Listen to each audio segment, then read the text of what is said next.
Good morning, everybody. It's great to be in beautiful Madrid. I had the pleasure of watching Real Madrid last night, but I'm told not to mention it. It's too soon.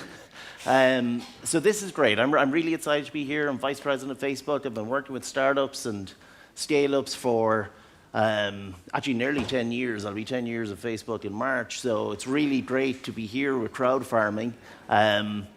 One of the things I've often noticed about great businesses, that a lot of people think that new startups and new businesses come from eureka ideas. But in reality, I think over 90% of all businesses come from doing an existing idea better as opposed to coming up with a new idea.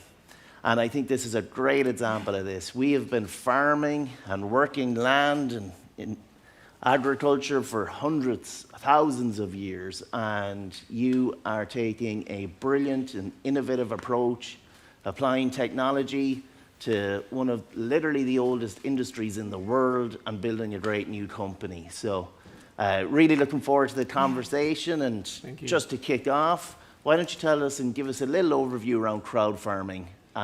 Tell us a little bit about your business. Okay, yeah. CrowdFarming is a farmer-to-consumer food marketplace that aims at reducing food waste through on-demand production.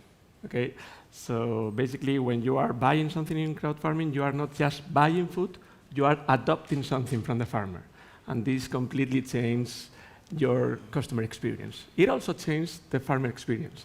So to put you in an example that I think is the most clear image that I can give you, you can adopt an orange tree from an orange farmer in Valencia, for example, and by adopting the tree, you take part of the production process. You know where your oranges come from. You can put face to the farmer. You can even go visit your tree and get to know the farmer. So it gives you a full of experience, and at the end of the season, you receive the oranges that you have been following the growing of these oranges. So the transparency, all the information that you get as a customer, it's amazing. No? Nothing to compare with the traditional market, no? where you just buy oranges without knowing what have happened to these oranges before. Yeah, there's this emotional link between a consumer and actually the product that they consume. So this is really amazing. Amazing. So I'm a consumer. Today, I would go to my supermarket to buy some Oranges. Farming produce, be that oranges, apples. But you've gone and built a platform to connect farmers directly with consumers. And is that just in Spain or? Everywhere. Everywhere. Yeah. So tell us a little bit about that. Yeah. Well, it started, I quit my job in 2010, and I became an orange farmer. And at this time, I realized how inefficient was the traditional food supply chain. No? Probably most of you know that 1/3 of the cultivation, 1/3 of the production that we are cultivating is going into waste at some point of the food supply chain. And this is because there is a huge gap between farmers and consumers. And this gap makes the food supply chain very inefficient. Okay? And this traduces that the supply of food is not matching with the real demand of this food. So we decided to make the food supply chain as simple as possible. And this is why the most simple food supply chain will be one that is just a farmer and a consumer. And we put them together. And the farmer, thanks to the adoption model, can predict the future demand of their food. So everything that is cultivated, it's already sold. That's fantastic. Great. So there's, Alessandra, I said there's like real benefits here, both for the farmer and the consumer. This is a genuine classic platform play, right? Exactly, because consumers, as we said before, they actually have the whole transparency they need to understand what they are consuming. They also support farmers, they support fair trade. They also support sustainable agriculture, because we work with farmers who are actually working towards this kind of techniques and practices. And farmers, as we said, first of all, they actually can plan their production. So much less food is wasted just on the very top of this funnel of the food production and distribution. And there is also one more amazing thing that they get feedback actually from consumers, because they do not get that in a traditional food supply chain. I think Gonzalo here has a great anecdote to my grandfather used say. to be an orange farmer for almost 40 years, and he was selling the oranges through the traditional food supply chain. And in 40 years, he didn't receive any feedback from the final consumers.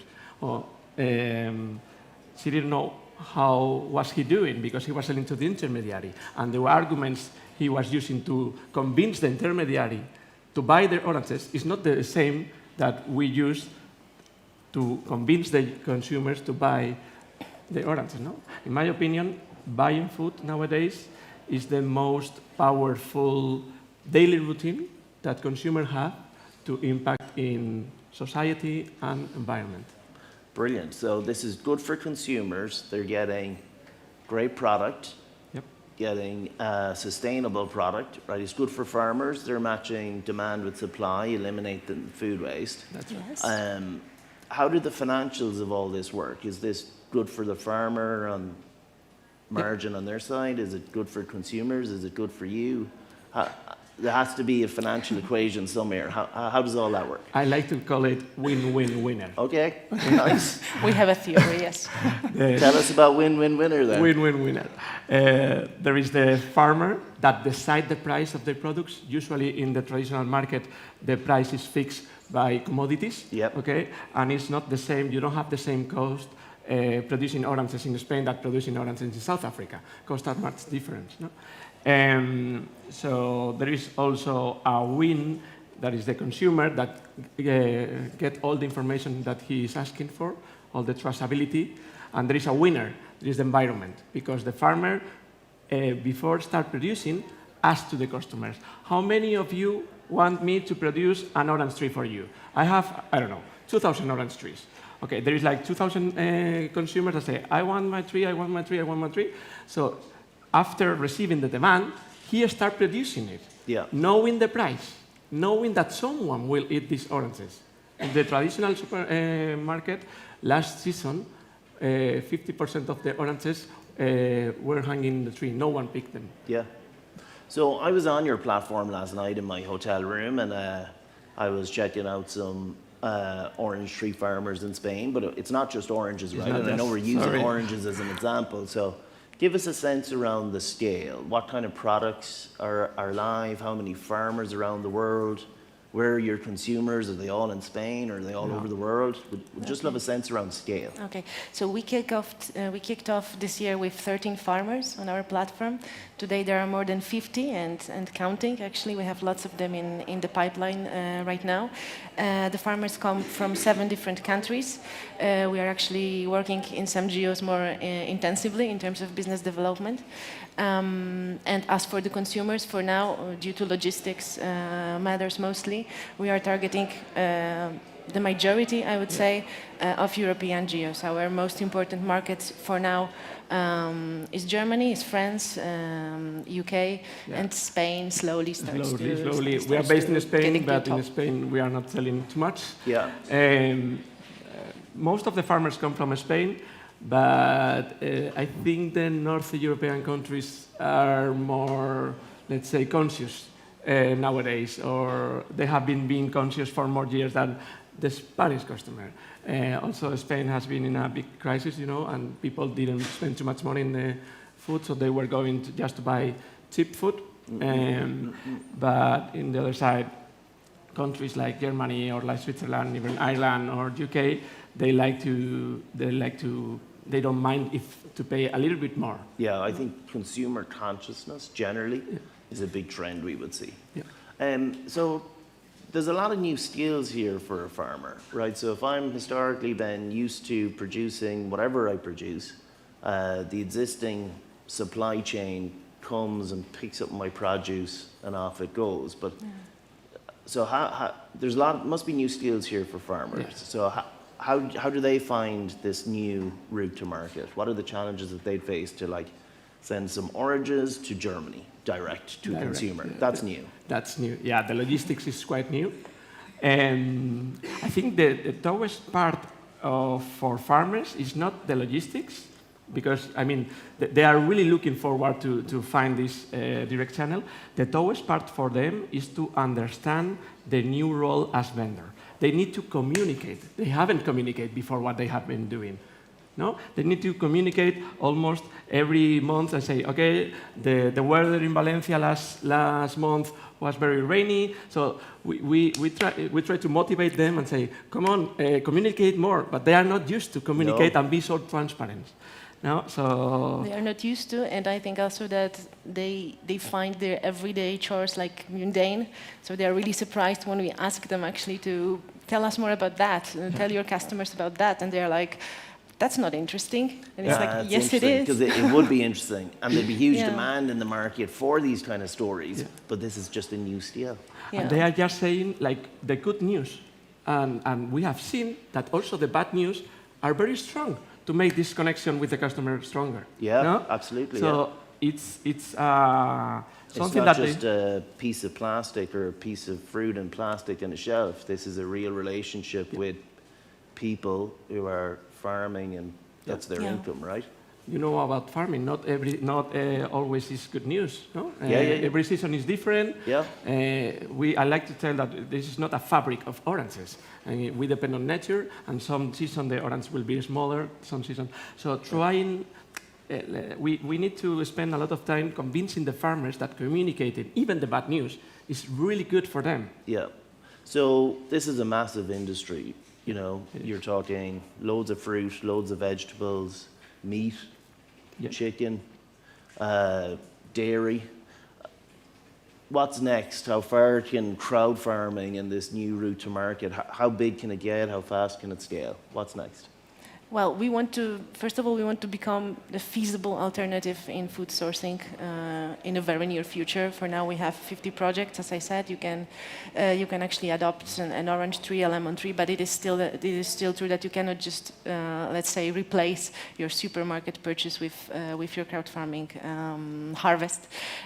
So we are actually, targeting to that, to actually incorporate and have lots of farmers from different kind of products, as you said, to be able, to fulfill this demand. For everything all. could be crowd farming. No? You can. I mean, it's true. We have been. Can we crowd farm a cow? Yes, you can crowd farm a cow. Can we crowd farm? I don't know, a piece of a paddy, no? A rice paddy. Yes, you can adopt 10 meters of rice paddy, and you will receive like 9 kilos of rice. No? Yeah. So the thing about crowd farming is that the farmer can cultivate after the demand. And how do you get over the consumer challenge around seasonality? So,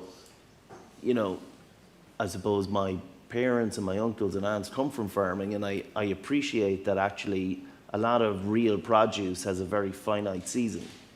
Yet you can go into a supermarket and buy an orange 365 days a year. You cannot. No. Yeah, but I think this is actually about consciousness of customers, as you said before. Customers are more and more aware of different challenges that we have as a society, as a global society. And they actually, once you start to be transparent and when you start to talk about the process and when you start to talk about good and bad things that happen, they actually go along with that. And there is like this big educational challenge and value in the project, because actually the consumers get to understand when the season for oranges is, what kind of products they can eat, and they are more willing to do that. So we need to manage the customer expectation, because in other industry, customers have everything right now, right here. Yeah. No?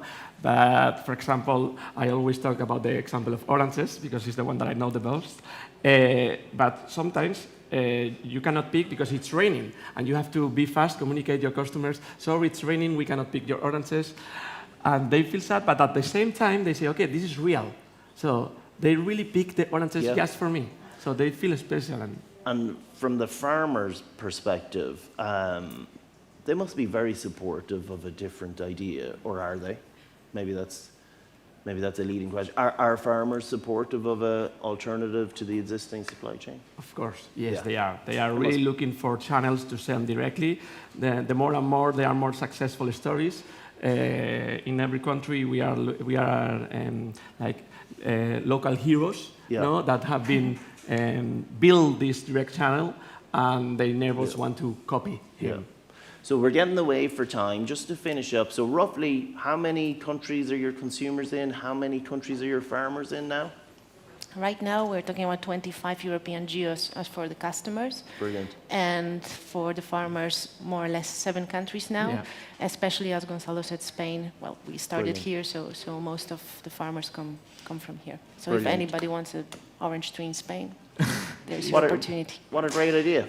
Thank you so much. You're not even founded that long, and you're already in 25 countries, Yeah. exporting to 25 countries, sourcing product from over 7 countries. So huge congratulations. I think this is a brilliant example of innovation and using technology to create jobs and, as you say, solve for consumer choice and sustainability. So congratulations, and please join me in a round of applause for CrowdFarming. Thank you. Thank you.